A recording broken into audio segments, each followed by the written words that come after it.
একসাথে আমরা বিদায় নিব, আওয়াজ করে পড়ুন ইনশাআল্লাহ। সম্মানিত সুধী, মাইক অপারেটর ভাইকে আমার কথা শুনতে পাইছেন? যদি শুনতে পেয়ে থাকেন মেহেরবানি করে সাউন্ডটা একটু স্ট্রং করতে হবে, স্ট্রং মজবুত করতে হবে এবং ক্লিন করতে হবে। মেহেরবানি করে আপনি একটু ট্রাই করেন, আমরা আগাচ্ছি। সম্মানিত সুধী, আজকে আমি আমার খুতবার শুরুতে সূরা হাশরের শেষ 3 আয়াত তেলাওয়াত করেছি। মুখস্থ আছে না সবার? বাংলাদেশে ফজরের নামাজে প্রত্যেক মসজিদে যখন তাসবিহ পড়ে ইমাম সাহেব এটা তালিম দেয় না, তালকিন দেয় না? প্রিয় বারোয়াখালীবাসী, মুখস্থ আছে না সবার? জি ইনশাআল্লাহ। আজকে সূরাতুল হাশরের এই শেষ 3 আয়াতের তাফসীর আপনাদের সামনে উপস্থাপন করার চেষ্টা করব ইনশাআল্লাহ। কোরআনের অনেক জায়গায় আল্লাহ তাআলা নিজের পরিচয় দিয়েছেন। নিজের পরিচয় তিনি বিভিন্ন আয়াতে বিভিন্ন সূরায় পেশ করেছেন। 3টি জায়গায় খুব এক্সক্লুসিভলি আল্লাহ তাআলা নিজের পরিচয় দিয়েছেন। এক হচ্ছে সূরা বাকারার 255 নম্বর আয়াতে, মানে আয়াতুল কুরসি। এর মধ্যে 9টা বাক্য আছে, 9টা বাক্য মিলে একটা আয়াত। এই আয়াতে আল্লাহ তাআলা খুব চমৎকার ভঙ্গিমায়, চমৎকার ভাষা শৈলী ব্যবহার করে, খুব উচ্চাঙ্গের আরবি সাহিত্য দিয়ে একটি আয়াত নাজিল করেছেন। এই আয়াতটার নাম হচ্ছে আয়াতুল কুরসি। বিশ্বনবী বলেন, মান ক্বারাআ আয়াতাল কুরসি দুবুরা কুল্লি সালাতিন মাকতুবাতিন লাম ইয়ামনাহু মিন দুখুলিল জান্নাতি ইল্লাল মাউত।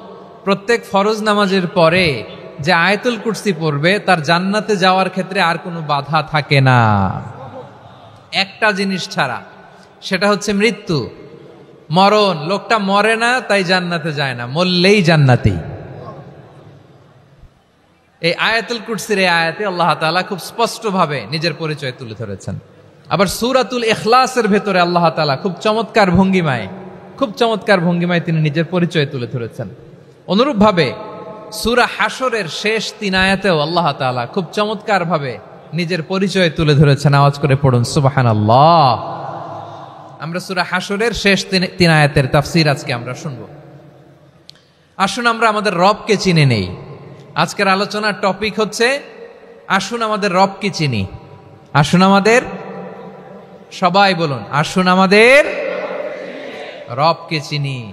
আজকের আমার ঢাকা বিভাগের প্রোগ্রাম থেকে, এই নবাবগঞ্জ বারোয়াখালীর প্রোগ্রাম থেকে আমরা আমাদের রবকে চিনে যাব ইনশাআল্লাহ। বলেন সবাই। সূরা হাশরের শেষ 3 আয়াতের একটা বিশেষ ফজিলত আছে, এটা আপনারা পড়বেন। কি ফজিলত? বিষ্ণু ইসা ইসলাম বলেন, মান ক্বালা হিনা ইউসবিহু 3 মাররাতিন আউযু বিল্লাহিস সামিউল আলীমি মিনাশ শাইতানির রাজীম সুম্মা ক্বারাআ 3 আয়াতিন মিন আখিরি সূরাতিল হাশরি ওয়াক্কালাল্লাহু বিহি 70,000 মালাকিন ইউসাল্লুনা আলাইহি ওয়া ইন মাতা ফি যালিকাল ইয়াউমি মাতা শাহীদান। বিশ্বনবী মুহাম্মদুর রাসূলুল্লাহ সাল্লাল্লাহু আলাইহি ওয়াসাল্লাম ইরশাদ করেন, যে ব্যক্তি সকাল বেলা 3 বার তেলাওয়াত করবে আউযু বিল্লাহিস সামিউল আলীমি মিনাশ শাইতানির রাজীম, এরপরে সূরা হাশরের শেষ 3টি আয়াত তেলাওয়াত করবে, রব্বুল আলামিন ওই ব্যক্তির জন্য 70,000 ফেরেশতা নিয়োগ দিবেন, যারা সারা দিন ওই লোকের জন্য মাগফিরাতের দোয়া করবে। শুধু এখানেই শেষ নয়, বিশ্বনবী ফরমান, ওয়া ইন মাতা ফি যালিকাল ইয়াউমি মাতা শাহীদান, ওই দিন যদি ওই ব্যক্তিটা ইন্তেকাল করে, সে শহীদ হয়ে কিয়ামতের দিন আল্লাহর সামনে দাঁড়াবে। সকালবেলা যদি পড়েন 3 বার আউযু বিল্লাহিস সামিউল আলীম মিনাশ শাইতানির রাজীম 3 বার পড়ে সূরা হাশরের শেষ 3 আয়াত যদি তেলাওয়াত করেন, তাহলে আপনার জন্য আল্লাহ তাআলা 70,000 ফেরেশতা নিয়োগ করবে। সারা দিন তারা আপনার জন্য মাগফিরাতের দোয়া করবে, আর ওই দিন ইন্তেকাল করলে আল্লাহ তাআলা শহীদ হিসেবে আপনাকে কিয়ামতের দিন দাঁড় করাবে। সুবহানাল্লাহ। এত আস্তে। আবার সন্ধ্যাবেলায় যদি পড়েন, সারা রাতের জন্য 70,000 ফেরেশতা মাগফিরাতের দোয়া করবে। ওই রাতে মারা গেলে শাহাদাতের মৃত্যু নসিব হয়ে যাবে। এজন্য এই দোয়াটা পড়ার দরকার আছে না নাই? আযকারুস সাবাহি ওয়াল মাসা, সকাল সন্ধ্যার যে জিকির, এই জিকিরের অন্তর্ভুক্ত করে নেবেন এই ওয়াজিফাটা। যে হাদিসটা বর্ণনা করলাম সুনানে তিরমিজির হাদিস, যদিও হাদিসটা সনদের দিক থেকে দাঈফ, কিন্তু মুহাদ্দিসিন একরাম বলেছেন যেহেতু এটা ফাজাইলুল আমালের হাদিস, এটা পড়ার ক্ষেত্রে কোনো নিষেধাজ্ঞা নাই, এটা পড়া যাবে। সো সকাল সন্ধ্যা যদি সুযোগ হয় এই ওজিফাটা যেন আমরা পড়ি। এই 3টি আয়াতের ভেতরে আল্লাহ তাআলা তার 14টি গুণবাচক নাম উল্লেখ করে দিয়েছেন। কয়টি? আওয়াজ করে বলেন তো, যারা শুনতে পেয়েছেন বলেন, এই 3টি আয়াতের মধ্যে আল্লাহর কয়টি সুন্দর সুন্দর গুণবাচক নাম আছে বলেন তো? কয়টি?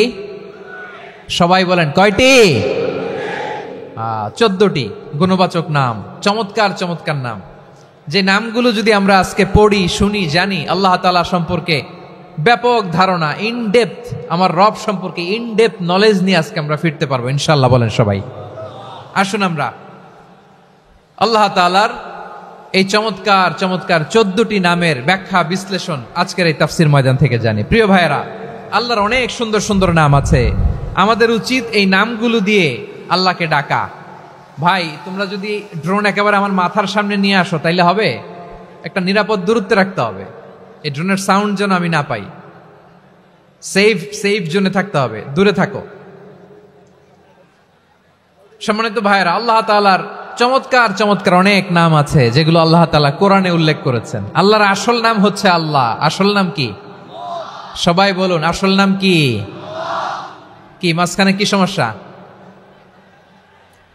এই ভাই যদি না দাঁড়ায়, ওই যে মহিলা প্যান্ডেলের বোনরা তো দেখবে না। ভাই আপনি একটু বসেন, মাঝে মাঝে একটু দাঁড়াবেন। ঠিক আছে, ঠিক আছে, হ্যাঁ হয়েছে। আল্লাহ তাআলার আসল নাম হচ্ছে আল্লাহ। আওয়াজ করে আল্লাহর একটা ডাক দেন, বলেন আল্লাহ।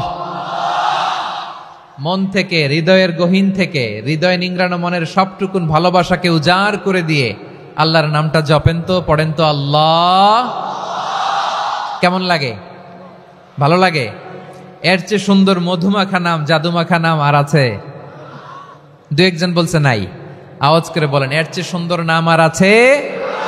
আল্লাহ নাম যতই জপি ততই মধুর লাগে, নামে এত জাদু থাকে কে জানি তো আগে।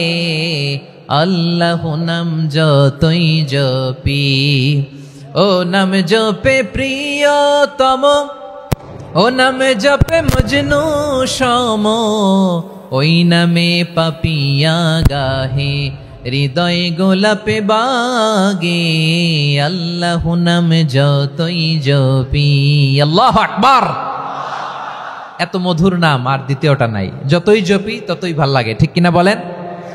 এজন্য রব্বুল আলামিন বলেন, ওয়ালিল্লাহিল আসমাউল হুসনা ফাদউহু বিহা ওয়া যারুল্লাযীনা ইউলহিদুনা ফি আসমাইহি সায়ুজজাউনা মা কানু ইয়ামালুন।